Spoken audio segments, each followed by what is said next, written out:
लाड़काने खां जावेद पीरज़ादे जी रिपोर्ट मुताबिक़ लाड़काने जी दरगाह गरी बाबा शरीफ में सिंध जे मशहूर सूफ़ी बुज़ुर्ग आहिनि नक्शबंदी गफ़ारी जमात जे रूहानी पेशवा हज़रत पीर मिठा साईं रहमतुल्लाह अलैह जन जो सालियानो 63 उर्स मुबारक थी गुज़रियो।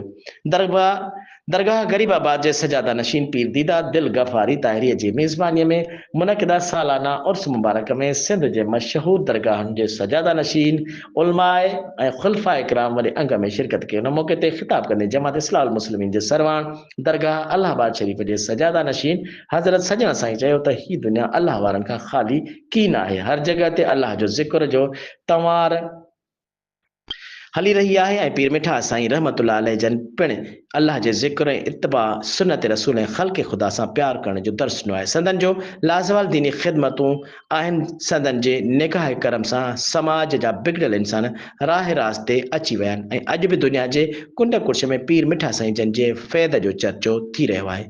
हुन चयो त हिन जमात जे हिकु फ़र्द जी हैसियत सां पीर मिठा साईं ऐं उन जा ख़ानदान सां मुहबत करण ऐं संदन पैगाम खे आम करण असांजी ज़िमेदारियुनि में शामिल हुअणु घुरिजे। सजण साईं चयो त वक़्तु हिकु क़ीमती ख़ज़ानो आहे जेको तेज़ीअ सां हथनि मां निकिरंदो पियो वञे, तंहिं करे उन जो क़दुरु करियो ऐं ग़लति सोबत में ऐं कमनि कार्यनि में उनखे विञाइण बदिरां नेकीअ ऐं भलाई कंदे गुज़ारियो। हुन वधीक चयो त पंहिंजे मुआश खे मज़बूत करण लाइ कारोबार करियो ऐं हुनुर सिखो जंहिंसां ज़िंदगी आसान गुज़रंदी ऐं पंहिंजे औलाद जी सुठी तरबियत करे खेनि तालीम ॾियारियो। उन मौक़े ते ख़िताब कंदे साहिबज़ादा दीदा दिल ताहिरी चयो त आऊं उर्स जे मुबारक में शिरकत करण ते समूरनि मशाइख़ ख़ासि करे पंहिंजे मुर्शिद महबूब करीम सजण साईं जन जो शुक्रियो अदा करियां थो।